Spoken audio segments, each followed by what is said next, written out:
Hello everyone, welcome to NCERT topper classroom. मेरा नाम है अमित और आज की क्लास में हम सॉल्व करेंगे एक्सरसाइज 9.1 से क्वेश्चन नंबर 10 को। 9.1 से क्वेश्चन नंबर 10 को सॉल्व कर रहे हैं। देखिए क्वेश्चन नंबर 10 क्या कहता है, right the following rational number in ascending order. हमें क्या करना है, ये जो रैशनल नंबर्स दिए हुए हैं तीन, इनको हमें असेंडिंग ऑर्डर में लिखना है। असेंडिंग ऑर्डर क्या होता है? असेंडिंग ऑर्डर में जब हम नंबर्स को लिखते हैं तो उसका क्या मतलब होता है कि सबसे छोटा पहले होगा, जैसे 1, फिर उसके बाद उससे बड़ा 2, उससे बड़ा 3, उसके बाद 4 एंड सो ऑन। सबसे छोटा सबसे पहले होगा और सबसे बड़ा सबसे लास्ट में होगा। वो क्या कौन सा ऑर्डर होता है? इसको हम असेंडिंग ऑर्डर बोलते हैं। ठीक है, इतनी सी बात अगर समझ में आ रही है तो आप इस क्वेश्चन को इजीली सॉल्व कर सकते हैं। देखिए अब हम इस क्वेश्चन पे आते हैं। यहाँ पे जो फर्स्ट पार्ट में जो नंबर्स दिए हुए हैं वो क्या है, -3/5, -2/5 और -1/5। ठीक है, ये नंबर दिए हैं। इन सारे नंबर्स का, इन सारे रैशनल नंबर्स का जो डिनोमिनेटर है वो सेम है। इन सारे रैशनल नंबर का डिनोमिनेटर सेम है। अगर डिनोमिनेटर सेम हो तो हमारे लिए कंपैरिजन और आसान बन जाता है। ठीक है, कंपैरिजन कैसे आसान बन जाता है?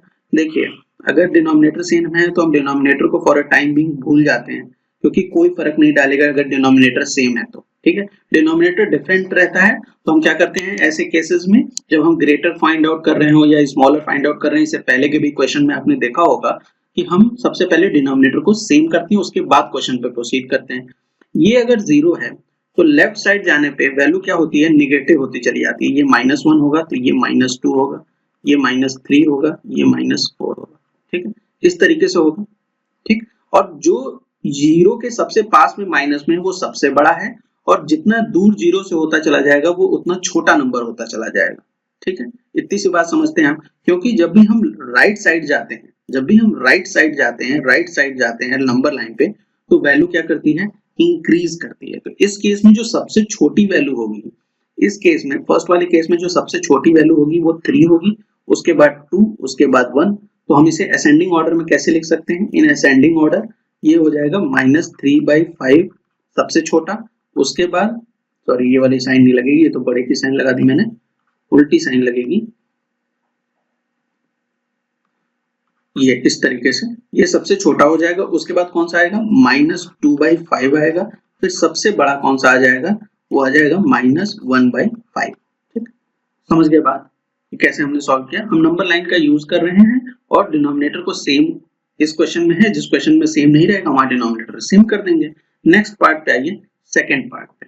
ठीक, सेकंड पार्ट को इसी तरीके से सॉल्व करेंगे। -1/3, -2/9 और -4/3, ये तीन वैल्यू है। ठीक, अच्छा तीन तीन जो ये नंबर हैं, इन तीनों नंबर में डिनोमिनेटर सेम नहीं है, तो सबसे पहले हम डिनोमिनेटर को सेम कर लेते हैं। यहाँ पे 3 है, यहाँ 9 है, यहाँ 3 है, तो हम इन दोनों को 9 बना लेंगे, इन दोनों को हम 9 बना लेंगे। तो हम कैसे चेंज कर रहे हैं, माइनस इसमें मल्टीप्लाई कर दीजिए यहाँ पे 3 से, और यहाँ भी मल्टीप्लाई कर दीजिए 3 से, यहाँ भी 3 से मल्टीप्लाई कर दीजिए और यहाँ भी 3 से मल्टीप्लाई कर दीजिए। देखिए क्या चेंज होके आ गया, -3/9, -2/9 और -12/9 ये हो गया। ठीक है, अब 9 डिनोमिनेटर में है तो उससे हमें कोई फर्क नहीं पड़ता। अब हम नंबर लाइन पे चलेंगे। नंबर लाइन पे ये जो जीरो है वह कहीं, ठीक, ये जीरो है और जीरो है ये, तो जो इस साइड होगा सबसे पहले क्या आएगा, 1 आएगा, फिर -2 आएगा। ये चीज अभी हमने डिस्कस की थी।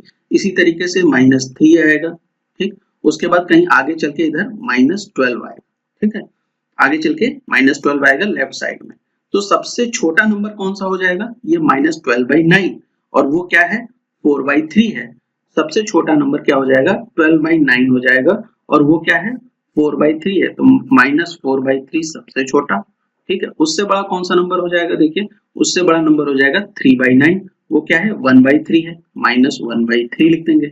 और सबसे बड़ा कौन सा हो जाएगा, ये 2/9, और ये 2/9 ही था, तो ये -2/9 सबसे बड़ा। ये हमने इसको असेंडिंग ऑर्डर में लिख दिया।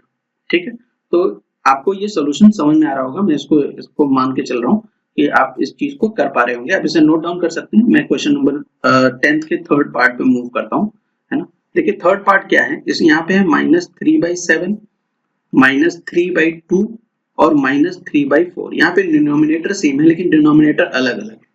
ठीक है, यहाँ डिनोमिनेटर अलग अलग है। अब यहाँ पे हमें क्या करना होगा, यहाँ पे तीन नंबर हैं, हमें यहाँ पे इसका एलसीएम लेना पड़ेगा।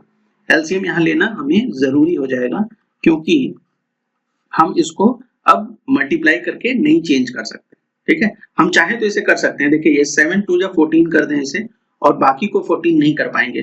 ठीक, तो हमें क्या करना होगा, 7 4 जा 28 करना पड़ेगा और बाकी को इसी तरीके से 28 बनाना पड़ेगा। लेकिन एलसीएम देख लेते हैं कि वो क्या आ रहा है। देखिए 2 से आप इसको सबसे पहले करेंगे तो 7 एज इट इज आ जाएगा, यहाँ 1 आ जाएगा और यहाँ 2, और फिर 2 से करेंगे तो यहाँ 7 आ जाएगा, 1 और 1, और 7 से फिर करेंगे तो कितना आ जाएगा एलसीएम, यहाँ 1 1 और 1 आ जाएगा, तो एलसीएम कितना आ जाएगा 7 इंटू 2 इंटू 2 दैट इज 7 4 जा 28 एलसीएम आ गया।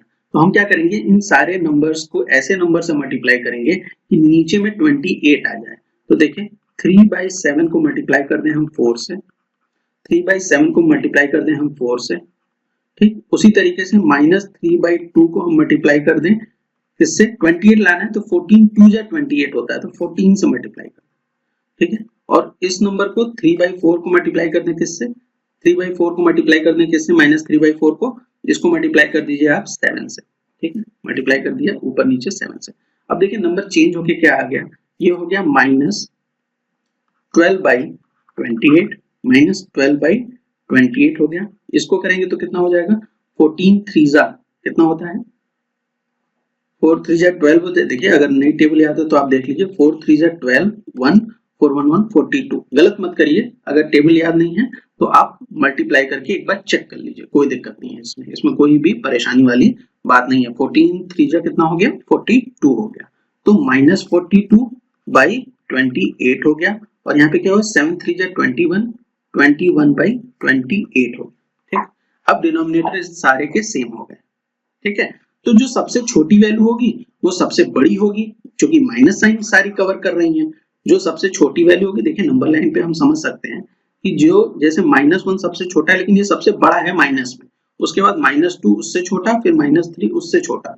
मतलब कहने का क्या मतलब हुआ कि माइनस वैल्यू के साथ जो साइन सबसे छोटी, जो नंबर सबसे छोटा होगा नंबर लाइन पे, वो सबसे बड़ा होगा। तो इस केस में ये -12 सबसे बड़ा है, इस केस में ये -12 सबसे बड़ा है, और सबसे छोटा क्या है, -42। तो हम लिख लेंगे यहाँ पे -42/28 इज लेस देन किससे, -21/28, और ये किससे लेस होता है, -12/28 से। और -42/28 कौन सा फ्रैक्शन था, कौन सा रैशनल नंबर था, -3/2 लेस देन, उसके बाद क्या नंबर है 21, वो था -3/4। ठीक है, और फिर सबसे छोटा सबसे बड़ा नंबर कौन सा है, वो है आपका ये लास्ट कौन सा है, ये 12 वाला, और 12 वाला क्या था, 3/7 था, -3/7। ठीक है, तो इस तरीके से हम इस क्वेश्चन को सॉल्व करके बता सकते हैं कि इसका ascending order in rational number का कैसे होगा। ठीक है, तो उम्मीद करता हूँ कि क्वेश्चन नंबर 10 आपको समझ में आया होगा। अगर वीडियो पसंद आई हो तो वीडियो को आप लाइक कर सकते हैं, अपने फ्रेंड के साथ शेयर कर सकते हैं, और कमेंट सेक्शन में ये वीडियो आपको कैसी लगी ये भी जरूर बताएं। Thank you for watching.